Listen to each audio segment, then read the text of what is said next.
amados, você que nos visita, amada igreja, é um prazer estarmos aqui reunidos como povo escolhido pelo Senhor, para o Senhor e para o uso exclusivo do Senhor.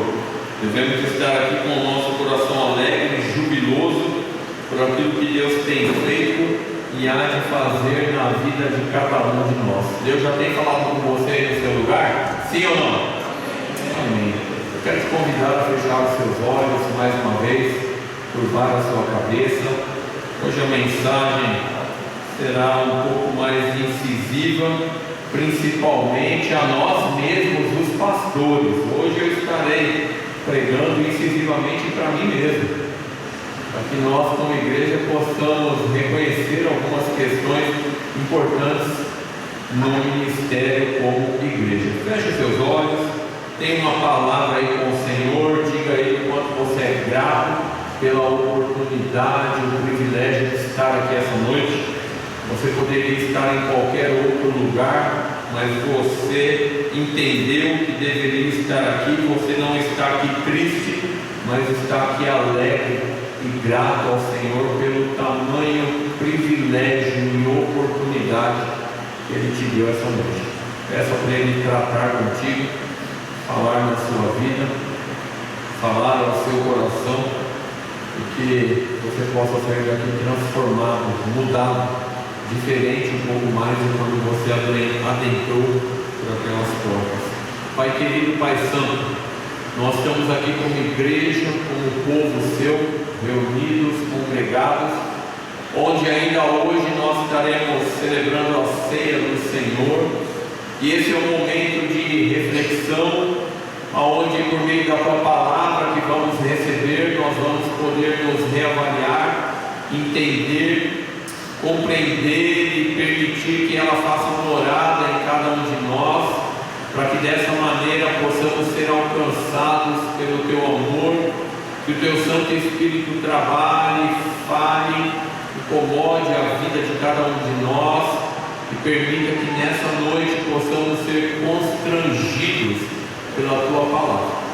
Não mais o homem, mas o Senhor, ó Pai, no vaso de barro. Pedimos que o teu Espírito encha, que aquilo que vai ser apresentado possa ir de maneira contundente, incisiva, e trabalhar e tratar na vida de cada um, começando por aquele que fala, de maneira que possamos viver verdadeiramente o Evangelho ao qual nós fomos chamados.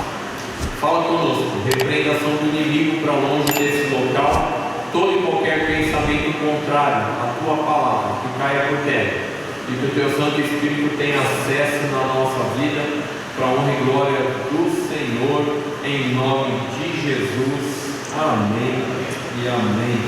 Louvado e exaltado seja o Senhor. O que você,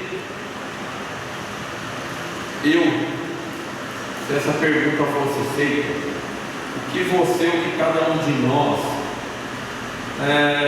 acha que pode ser ou está sendo o maior problema ou a maior ameaça às igrejas e às famílias na nossa geração? Vou repetir a pergunta. O que eu e você, o que nós achamos que nos nossos dias pode ser ou já está sendo a maior ameaça às igrejas, as quais somos parte, e às famílias da nossa geração? Quero te dar um tempinho para você pensar, muito objetivo. O que você acha?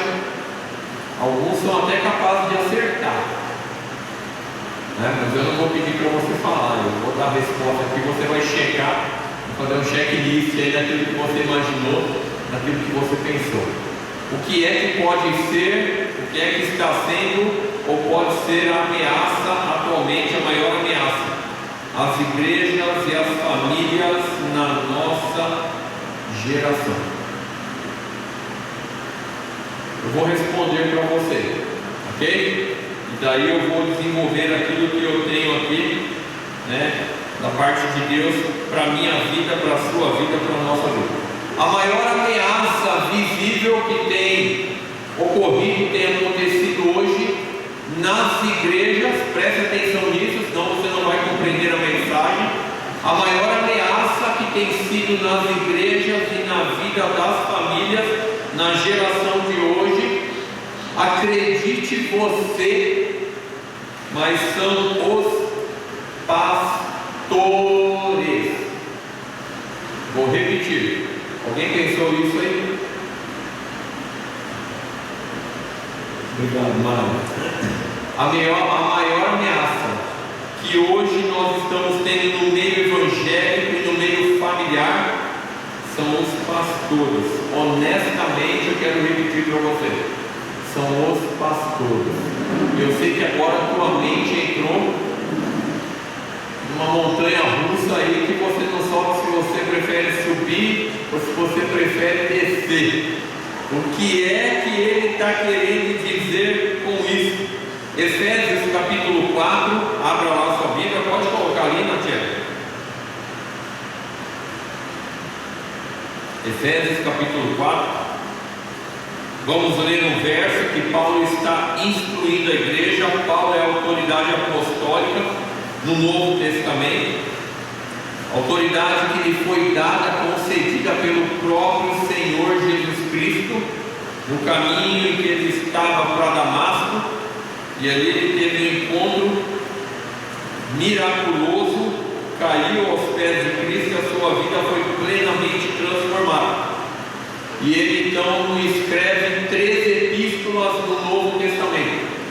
E ele é um doutor, um pós-graduado, é um homem em extrema capacidade, eloquência, eu falei a respeito disso, não é? Aprovado em todos os quesitos: andar com o Senhor Jesus, vida e testemunho. E aí, quando nós olharmos para esse texto, nós vamos começar a obter as respostas daquilo que eu quero te trazer como desafio para você, para mim, para os pastores dessa noite. Mas, pastor, como que o senhor pode dizer que a maior ameaça hoje, no presente momento, e que as igrejas e as famílias estão vivendo, são os pastores? Século 21. Ok, Efésios capítulo 4, verso 11. Põe lá para mim, Natália, por favor. Versículo 11. Efésios 4, verso 11.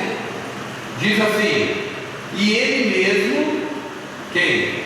Senhor Jesus Cristo, deu uns para apóstolos, outros para profetas, outros para evangelistas, outros para pastores e doutores, ou depende a sua versão, mestres. Ok? Então, em qualquer lugar no ensino ou em uma igreja que se preze e reconheça a base de Cristo como autoridade, ela vai reconhecer esses 5 pilares que Jesus deu à igreja. Ok? Então nós temos lá apóstolos, profetas, evangelistas, pastores e doutores. E eu preciso falar um pouquinho de cada um aqui, para que você entenda. Alguns eu vou dar algumas bases, outros não, para você entender aonde eu vou chegar. O primeiro que Paulo fala que Cristo deu à igreja são os apóstolos. E eu perguntei pela manhã na escola dominical se os irmãos sabiam o que era um apóstolo, ou o que era necessário para que a pessoa recebesse o título, honoris causa, de apóstolo. E aí alguns falaram muitos adjetivos e substantivos e colocaram uma série de coisas, não estavam erradas, mas a razão primordial para que se houvesse ou a pessoa se tornasse um apóstolo, isso aqui é bem prático, é que o homem ou a pessoa deveria ter andado lado a lado com o Senhor Jesus. Essa é uma característica bíblica, hermeneuticamente correta. Na tradução bíblica, na interpretação do texto, no grego, é correto. A característica principal daquele que se denomina ou se diz um apóstolo, você já está começando a entender o que eu estou falando, é que ele tem que ter andado lado a lado com o Senhor Jesus. O que o Senhor quer dizer com isso, pastor? Que hoje nós temos muitos intitulados como apóstolos. É verdade ou não é? É verdade. É verdade. Tem vários amigos que estudaram comigo hoje, já são apóstolos. Eu acho que eu preciso subir de cargo também, estou pensando seriamente. E as esposas são apóstolas, né?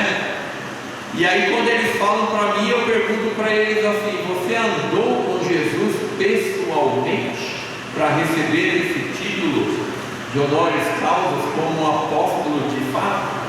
Não. Então você não conhece o que a Bíblia diz, porque a Bíblia diz que para você receber esse título de apóstolo, você tem que ter andado, vivido, se alimentado, presenciado os milagres de Jesus Cristo. Então esse aqui eu não vou nem prolongar.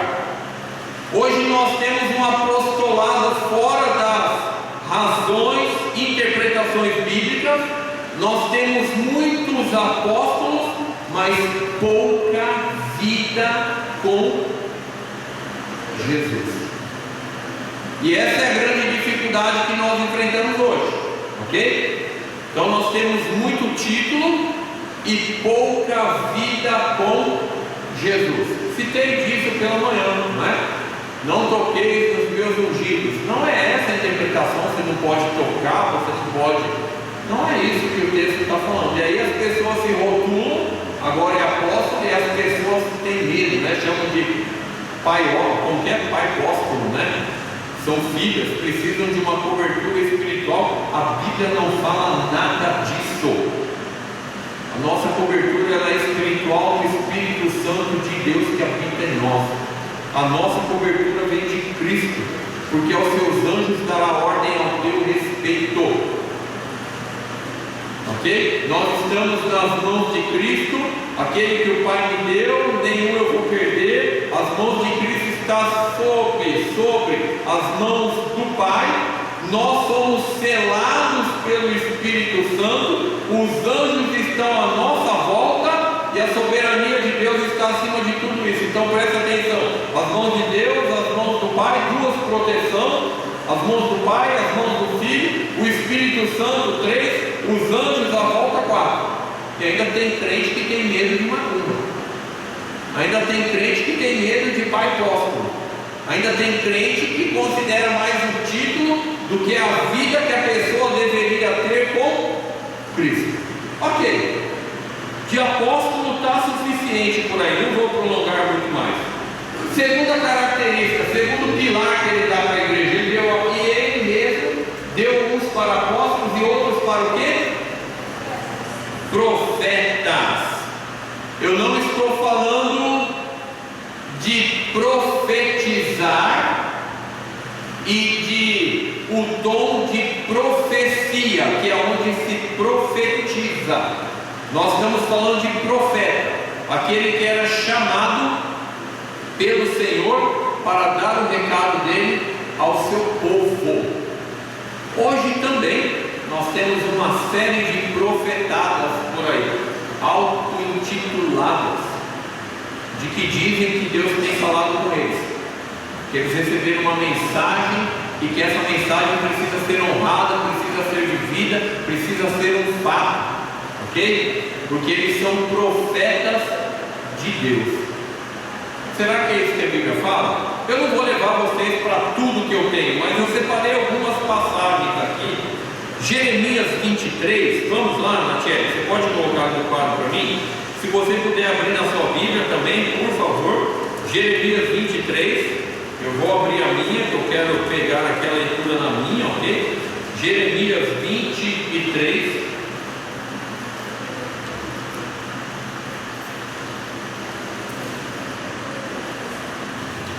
verso 16. Antes de Salmos lá, depois de Salmos, não tinha Salmos, Provérbios, Eclesiastes.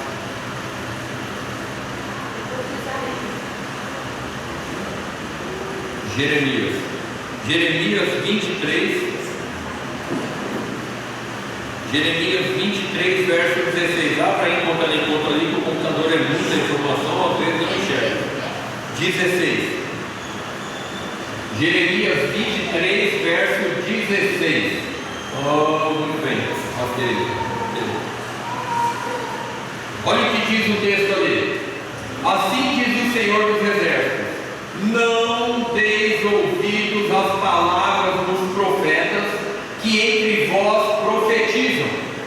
E aí imediatamente alguém já vai falar para mim assim: pastor, isso é no Velho Testamento.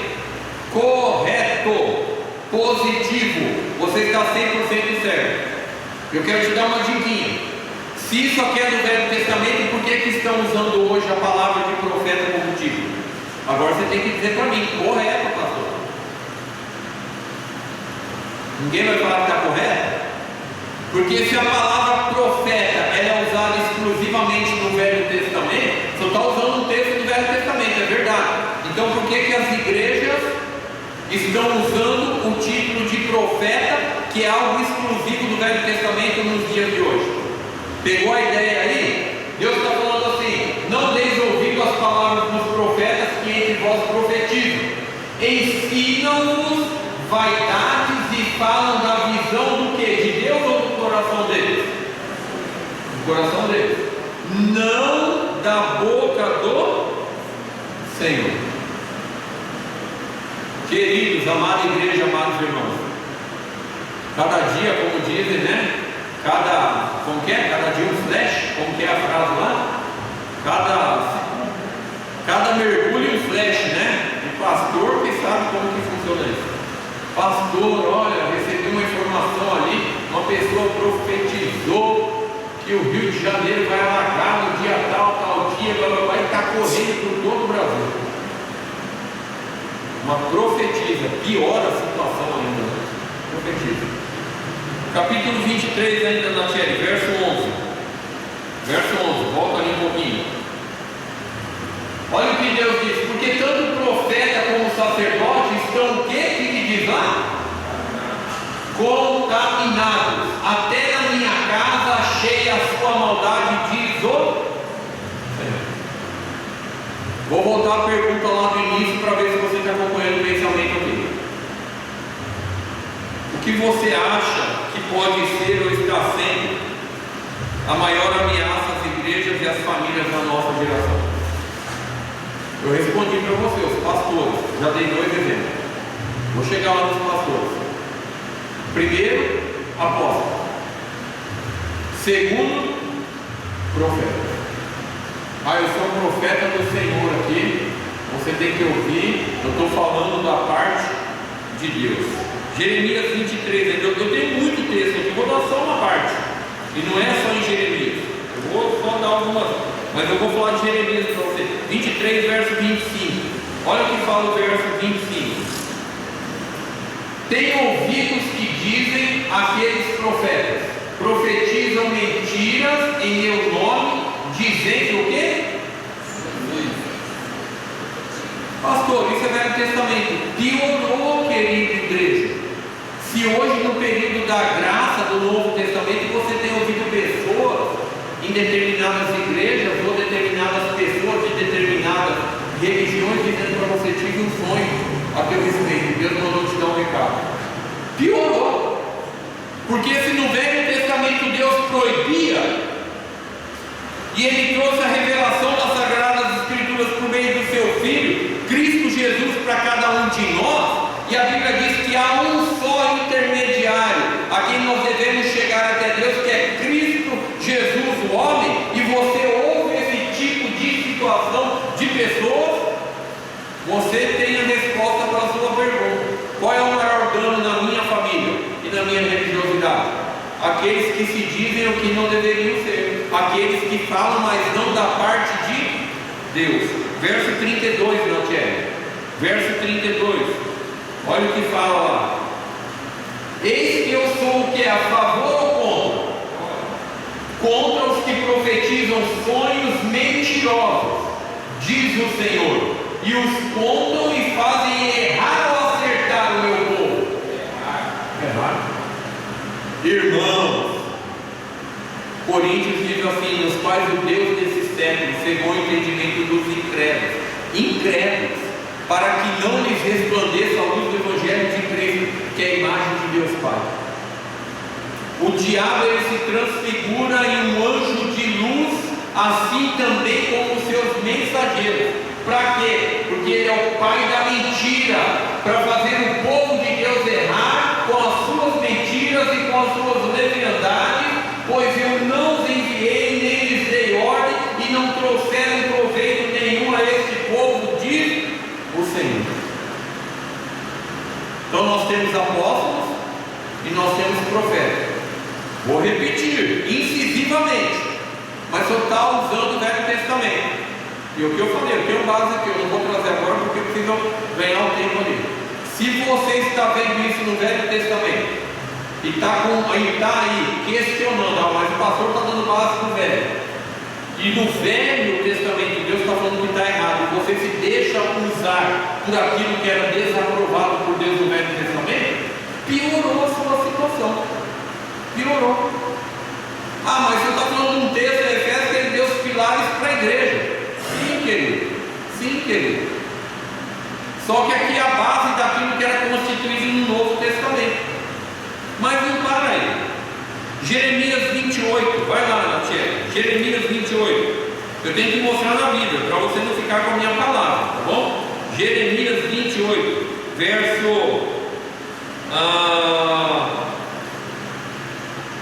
9. Depois você pode ler todo o contexto aí, tá bom? Jeremias 28, verso 9. Olha o que diz o texto: o profeta que profetizar paz, somente quando se cumprir a palavra desse profeta, é que será conhecido como aquele a quem o Senhor, na verdade, enviou.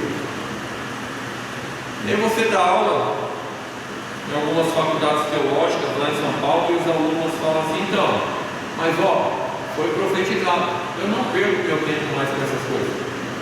Então, querido, se aquilo que ele falou acontecer, você me leva lá, porque eu preciso pegar uma palavra desse profeta.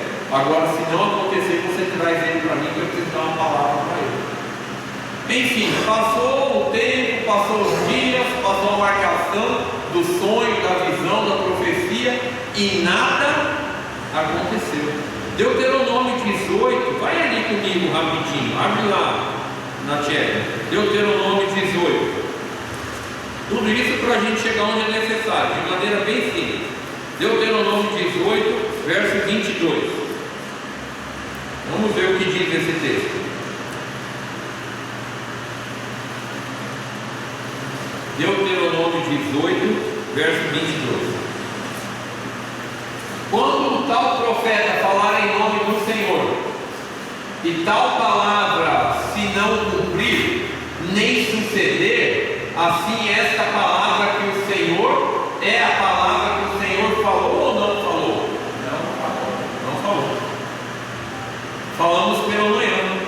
Por que Deus ia usar alguém para falar comigo, se Ele fala por meio da palavra, e o Espírito Santo dele que está em mim revela aquilo que a palavra dele tem de profecia para a minha vida?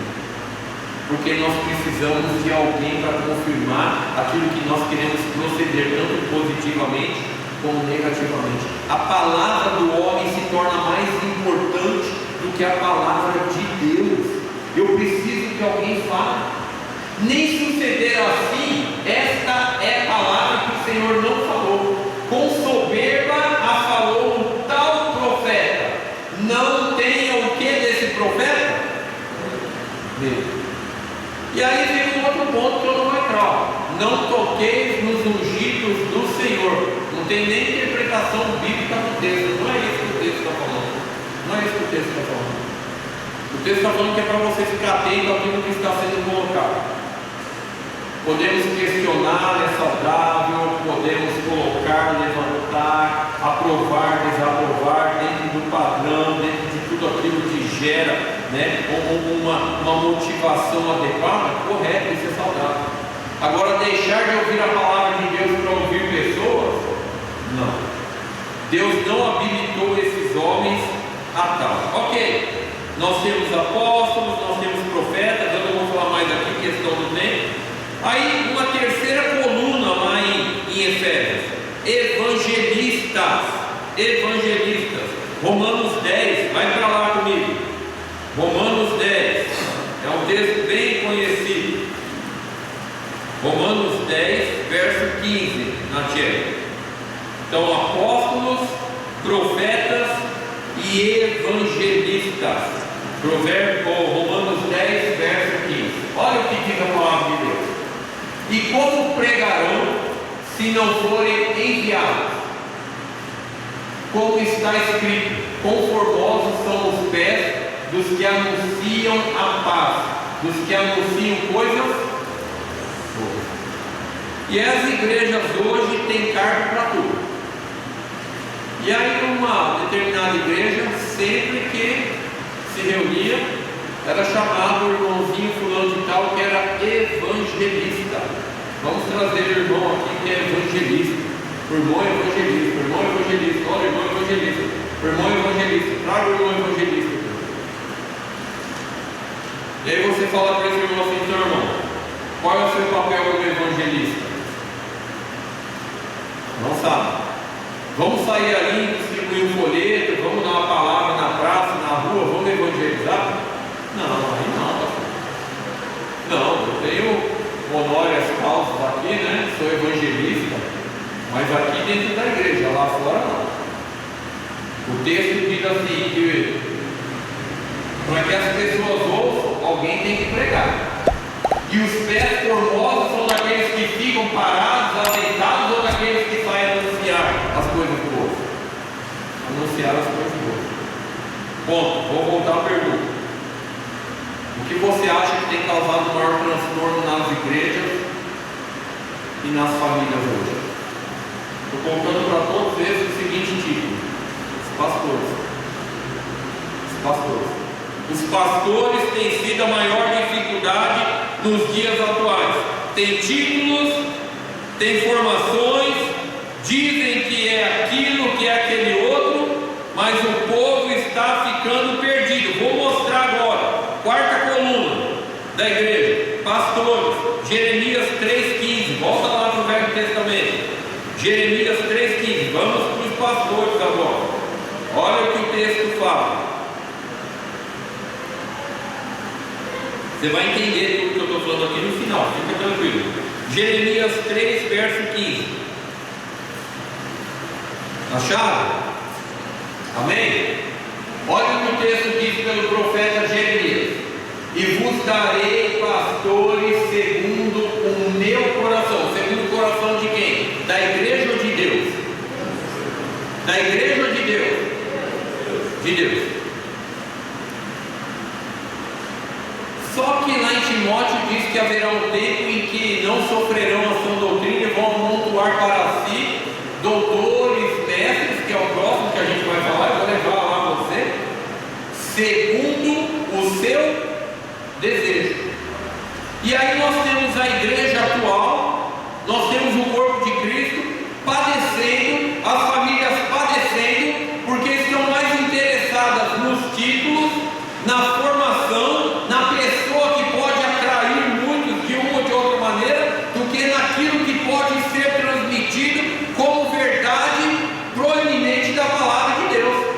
Deus está falando assim: eu vou mandar pastores segundo o meu coração, que vão apacentar vocês com ciência. O que é ciência? É estudo. Não está desfazendo o que não pode ter o estudo, mas que seja entendido nessa área e com inteligência, com capacidade mental e espiritual. É Deus quem manda esses pastores. O que é que está causando transtorno para a igreja e para as famílias na geração presente? Os pastores. Por quê? Jeremias 23. Vai lá comigo. Jeremias 23. Põe lá, Natiele. Jeremias 23, de 1 a 3. Olha o que diz esse texto. Ai dos pastores que destroem e dispersam as ovelhas do meu pasto, diz o Senhor. Verso 2: portanto, assim diz o Senhor, o Deus de Israel, acerca dos pastores que apacentavam o meu povo: vós dispersastes as minhas ovelhas e as afugentastes, e não as visitastes, desde que visitarei sobre vós a maldade das vossas ações, diz o Senhor. 3: e eu mesmo recolherei o resto das minhas ovelhas de todas as terras, para onde as tiver afugentado, e as farei voltar aos seus apriscos, e frutificarão e se multiplicarão. Pastor, é Velho Testamento. Características que Deus vai dar para levantar aqueles que vão pastorear as igrejas. Já vou ler o próximo. Você viu a igreja lá que está crescendo? Amém, louvado seja Deus. Aí você fala assim: querido, quantas visitas você recebeu do pastor? Ah, ele não tem tempo, ele está fazendo o trabalho dele, está muito bom assim como está. Não precisa, fica tranquilo, deixa ele lá. Por quê? Eu não mexo com ele, ele não mexe comigo.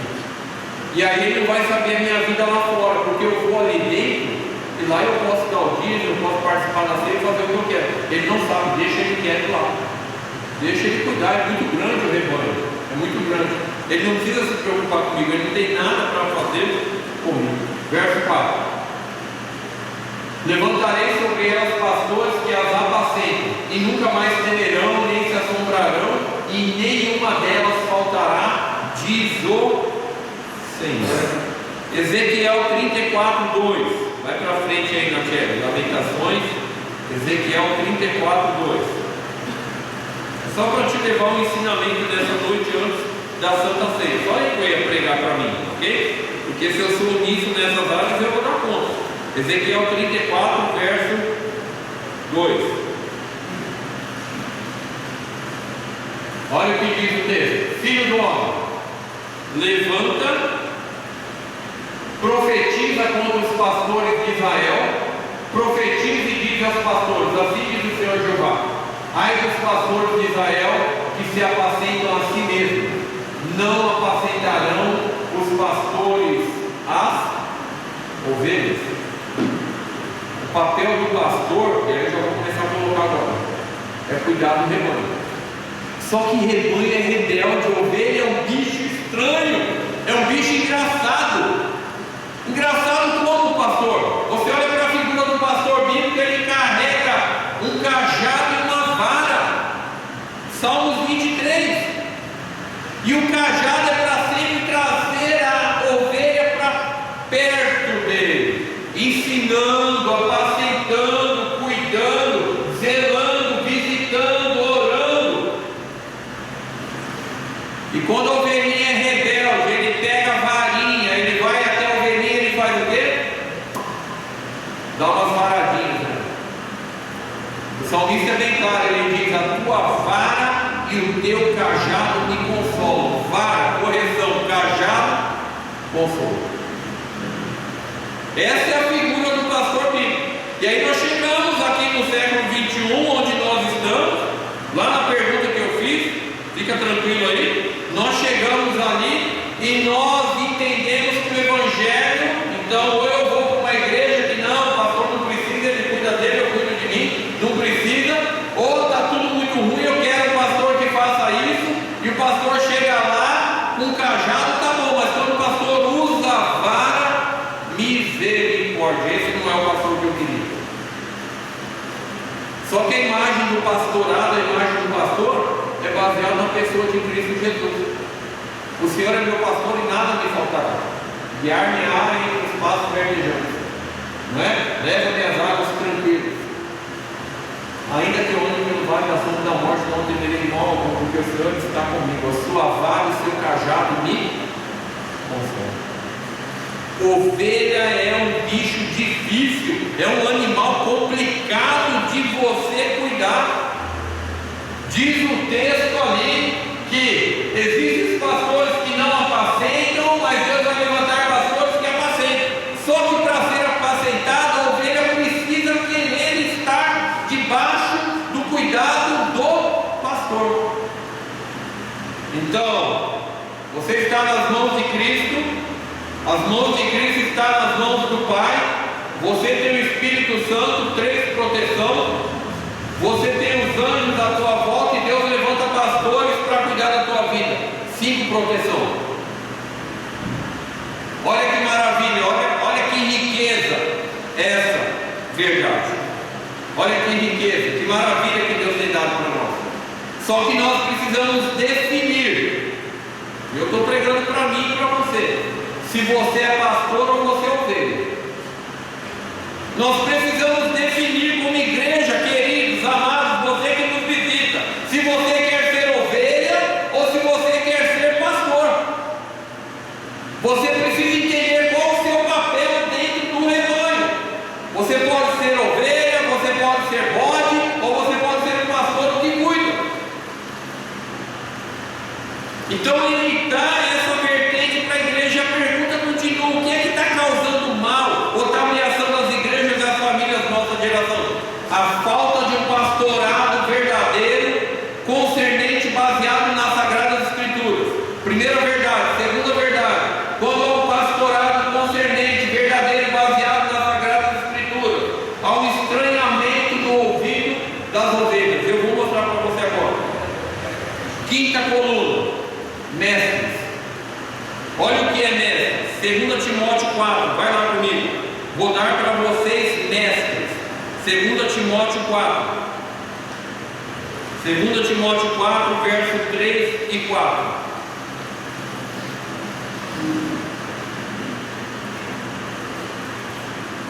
Segunda Timóteo 4, verso 3 e 4. Obrigado, Natiele.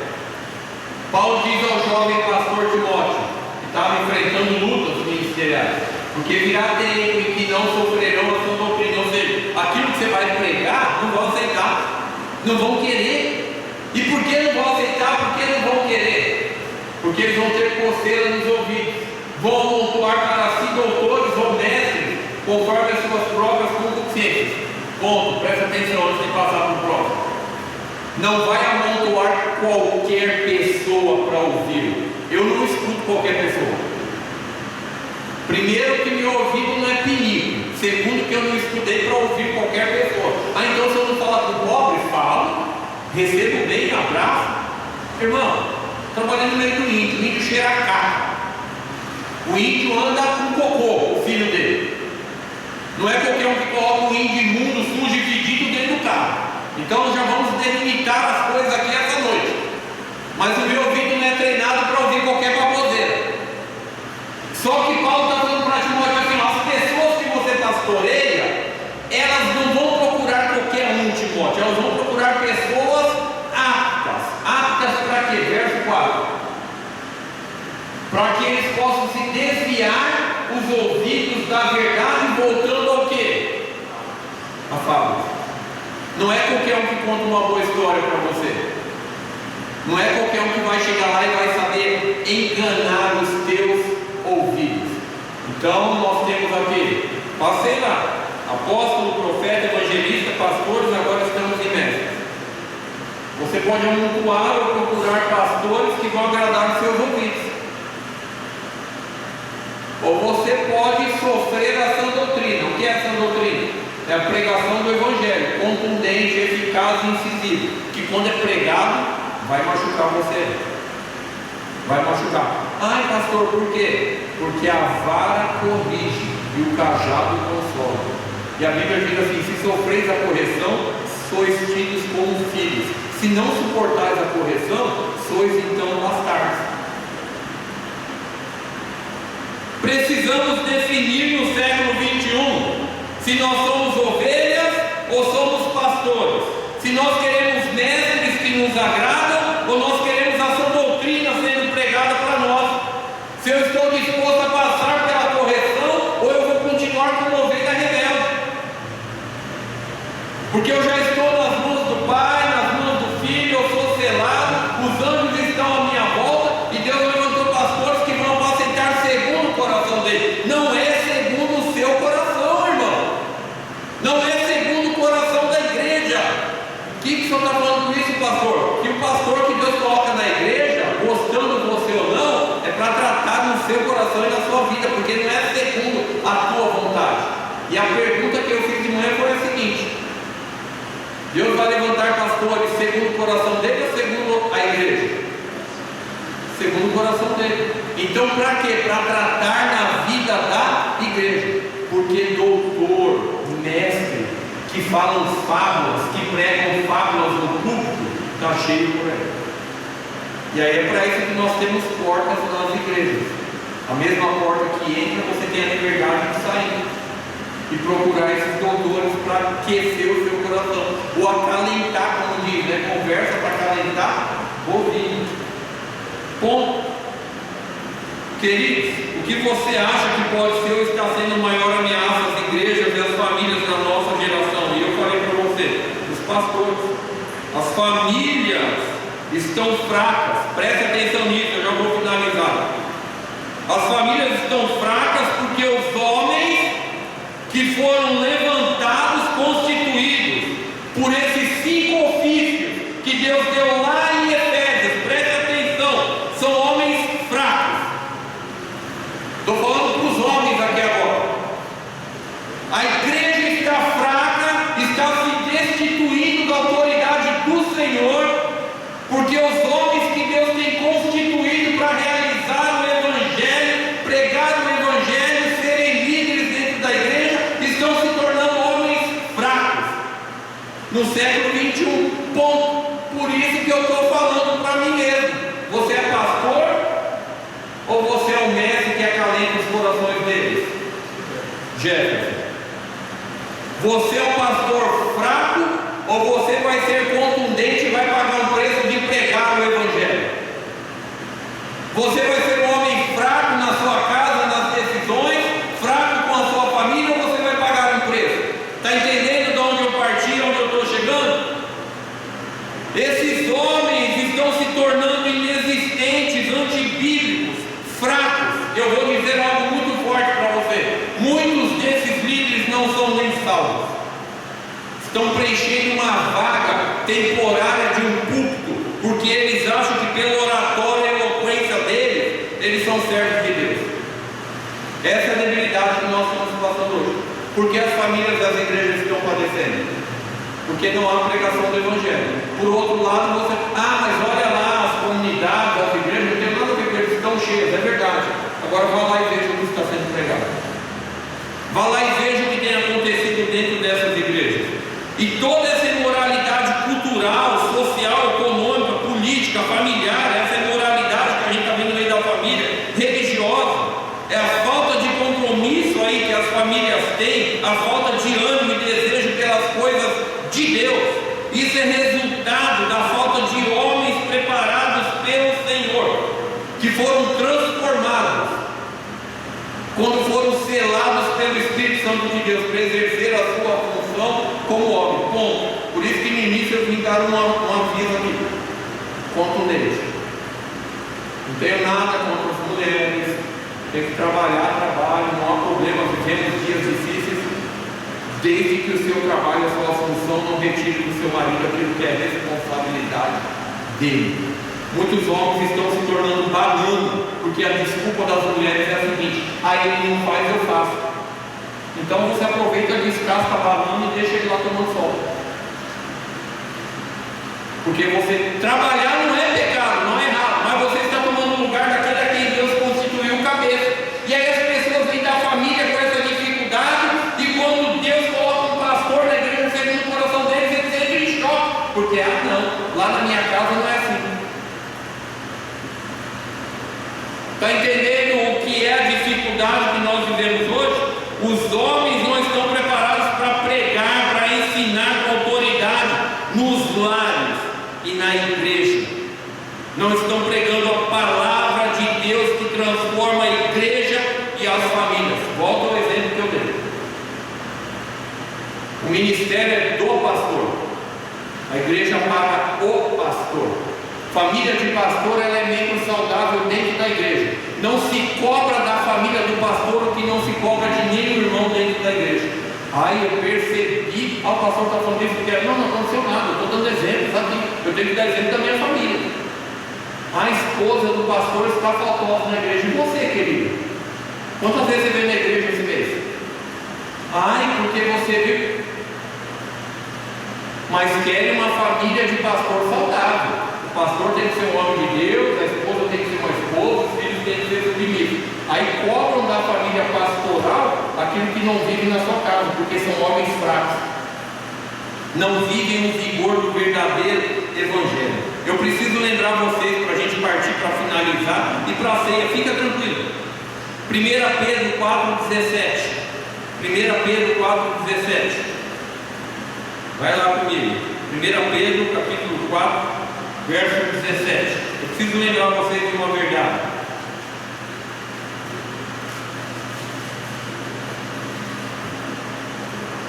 Estou sem o celular aqui, eu deixei lá. Mas antes de ler o texto, eu quero te dar um exemplo. A cantora mais famosa atualmente e a mais exemplar no nível mundano que nós temos, que é um caos quando se canta, não é? A mais exemplar na vestimenta, na postura, no canto, que já deu a sua participação, é a cantora de nome Adele. Já ouviram falar aqui, não é? Levanta a mão. Hoje a Débora me mostrou algo dela lá. Ela recusou um contrato de 2 bilhões para fazer um show durante um mês. Ela falou: não quero e não vou. Mas são 2 bilhões, 1.999 milhões, 2 bilhões. Ela falou: não quero. E aí perguntaram para ela simples assim: por que você não quer? Ela falou: porque eu quero passar esse um mês com a minha família, cuidando da minha família e dos meus filhos. Não tem milhões que paguem uma família vivendo o padrão constituído por Deus. Ela falou assim: já ganhei tanto dinheiro, eu não vou me desgastar por 2 bilhões, mas são 2 bilhões, não interessa, eu quero ir para casa, passar um mês em casa cuidando do meu filho e da minha família.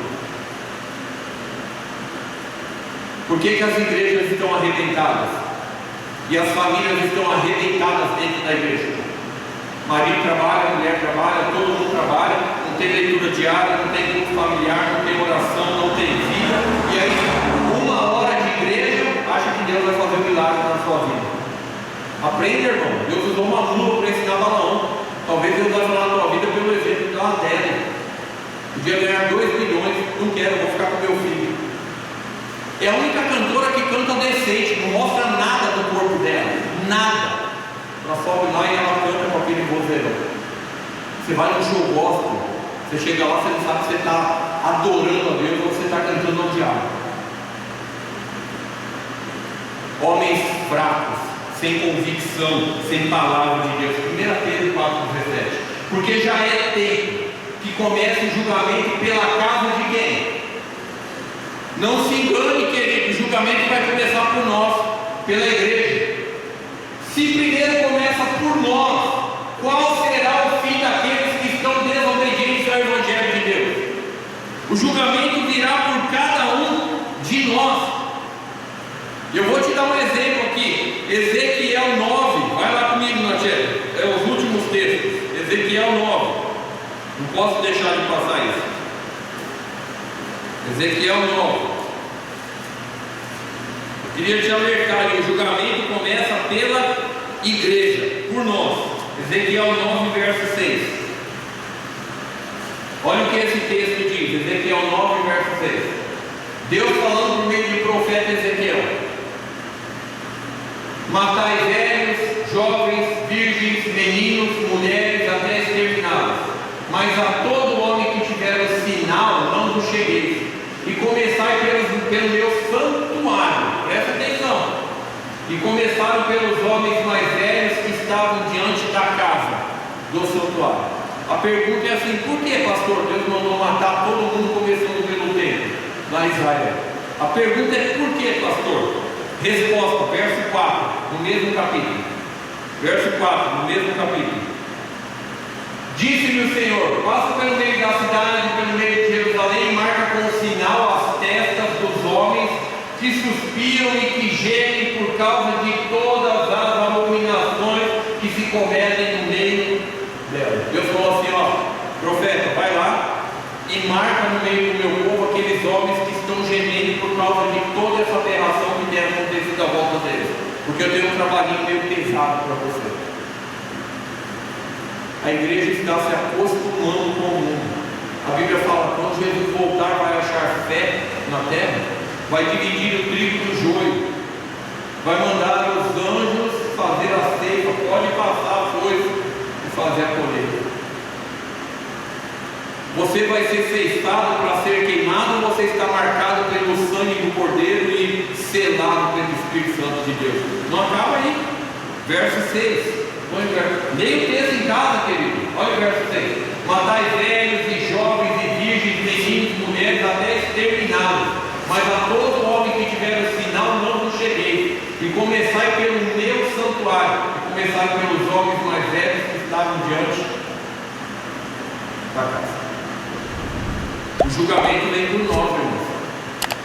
Se os homens aqui essa noite, e as mulheres estão adorando, não assumirem a sua postura de homem e resolverem o que são e o que querem, e as mulheres não abrirem espaço para os homens começarem a exercitar aquilo que é necessário, há uma grande chance de nós sermos marcados com outra marca e chegarmos a um ponto em que não deveríamos chegar. A pergunta é: o que tem causado transtorno e dificuldade no meio da igreja atual e no meio da família? Os pastores, homens que não são preparados, não têm capacidade de defender, de manter a postura e de ir contra aquilo que é desfavorável à palavra de Deus. Você pode me xingar, falar, bater boca comigo, discutir. Agora não discute, não venha falar da palavra de Deus para mim, discutir aquilo que você fala, que aí eu vou com ímpeto para cima de você. Que a palavra de Deus diz que nós somos guardiões da sua doutrina. Nós precisamos zelar pela sua doutrina. Concluo aqui dizendo o seguinte: Billy Graham, em um dos seus discursos, ele diz o seguinte: se os homens de Deus pregassem mais intensamente e verdadeiramente o Evangelho, a sua doutrina que transforma as nossas famílias e as nossas igrejas e a sociedade, seriam diferentes. Billy Graham falou isso. Se os homens de Deus pregassem mais intensamente e verdadeiramente o Evangelho, a sã doutrina, que transforma as famílias e a igreja, nós teríamos famílias, igreja e sociedade diferentes. Talvez você tenha falta lá no teu lar, talvez você tenha falta lá na tua casa, você homem, você mulher, cada um de nós. Nós estamos ouvindo profetas, apóstolos, aqueles que se dizem evangelistas, não evangelizam ninguém, não fazem nada, não exercem nenhuma função, nenhum trabalho. Pastores estão falando a seu próprio prazer e os mestres estão trazendo aquilo que acalenta o nosso coração e a nossa alma, mas não traz transformação. Feche os seus olhos, abaixa a sua cabeça. Eu quero orar com e por você para nós passarmos ao momento da ceia nesse instante. Feche os seus olhos. A equipe de louvor pode subir aqui. Eu vou chamar o Almir para vir aqui ao meu lado.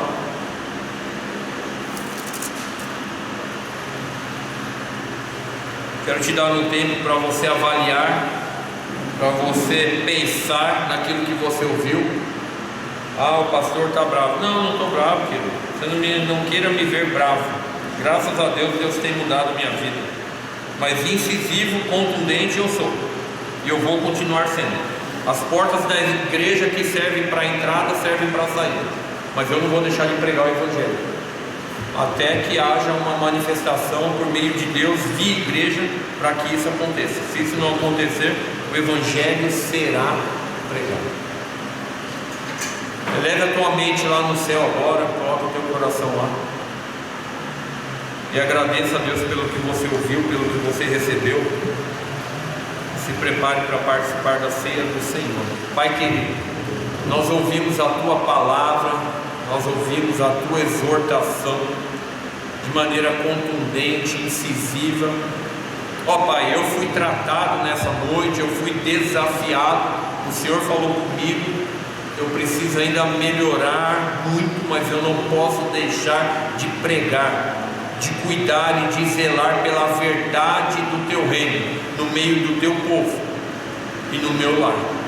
Esse é o ministério ao qual o Senhor me chamou, primeiramente para cuidar do meu lar e como resultado do cuidado do meu lar, exercer as funções sacerdotais diante do teu povo, como um pastor diante do teu rebanho, porque eu também sou ovelha desse rebanho, e o Senhor é o sumo pastor.